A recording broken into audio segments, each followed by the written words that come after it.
বলছি আজকে কুণাল ঘোষ আজকে আপনার প্রশংসা করলেন, বললেন যে ভোট লুট নয়, সাধারণ মানুষকে বেঁচে দিতে দিন। ওর পর্যবেক্ষণ ও অভিজ্ঞতার কথা বলেছে।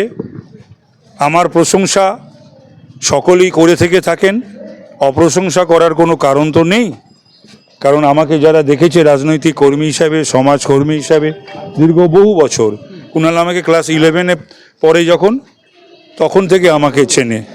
তো সুতরাং সে আমাকে বিভিন্নভাবে দেখেছে, রাজনৈতিক কর্মী হিসাবে, সমাজকর্মী হিসাবে, কাউন্সিলর হিসাবে, এমএলএ হিসাবে, এবং এই সেই দিন পর্যন্ত তো আমাকে দেখেছে। তো যেটা মনে করি আপনার প্রশংসা করবেন তৃণমূল কংগ্রেস দলের সহসভাপতি হয়েছে না, বুঝলাম না এই প্রশ্ন তুমি করার আগে আমার তুমি প্রশ্নের উত্তর দাও, না করার কি হয়েছে? এই সৌজন্যটা, না না, এই সৌজন্যটা কি নষ্ট হয়ে গেছে নাকি? আর নষ্ট হলে পরে কারা নষ্ট করেছে এই বাংলার এই সৌজন্যটাকে? ভালো মানুষকে ভালো বলা যাবে না? আমরাও তো বিভিন্ন সময় বিভিন্ন দলের মানুষকে ভালো বলে থেকে থাকি, বলেনি? এবং সারা ভারতবর্ষও বলেছে, বাংলায়ও বলেছে। সুতরাং এই যে প্যারোকিয়াল, এই যে সংকীর্ণ মনা যে কালচার একটা তৈরি করার, সৃষ্টি করার যে চেষ্টা হচ্ছে, সেটা বাংলায় করা সম্ভব হবে না। আর যে কুণাল যেটা বলেছে সেটা ঠিকই বলেছে।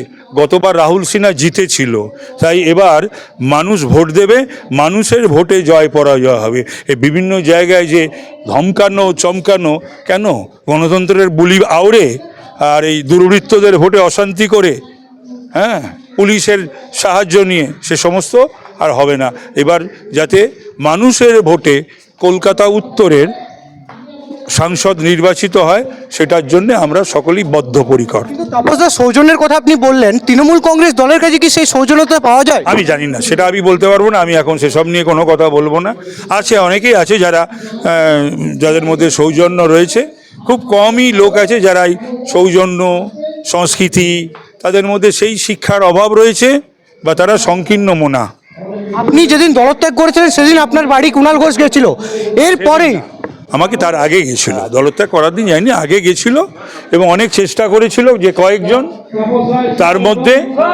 তার মধ্যে কুণাল অন্যতম, যাতে আমি দল না ছাড়ি। কিন্তু আমি তো সিদ্ধান্ত নিয়ে নিয়েছি। আমার সিদ্ধান্ত, কোনো সিদ্ধান্তই জীবনে বদলায়নি, বদলাবেও না। তাহলে কি কুণাল ঘোষের সেই সৌজন্যতা আপনি গ্রহণ করেছেন? কোনটা? আচ্ছা, আমি তো জানি না। আমি তো একটা অনুষ্ঠানে গেছিলাম, কুণাল তার বক্তব্য রাখার সময় আমার সম্বন্ধে যে কথাগুলো বললো বা রাখলো, সেটা শুনে নিশ্চয়ই আমার ভালো লেগেছে এবং মনে হয়েছে যে কুণাল একটা বলিষ্ঠ এবং নির্ভীক, শুধু একটা সাংবাদিক নয়, রাজনীতিক। কুণাল ঘোষ বলছেন ভোট লুট নয় এবার। বলেছে তো, আমি তো বলছি যে এবার ভোট লুট হবে না, ভোট লুট করতে দেওয়া হবে না। কেন ভোট লুট হবে কলকাতা শহরের বুকে? এটা আমারও আবেদন, অন্তত কারুর হয়ে কেউ যেন সেই ভোট লুট না করে। তার কারণ এবারে ভায়োলেন্স বা pole violence, post pole violence, এটা কিন্তু খুব কঠিনভাবে দেখবে ইসি এবং আর যারা রয়েছেন তারা।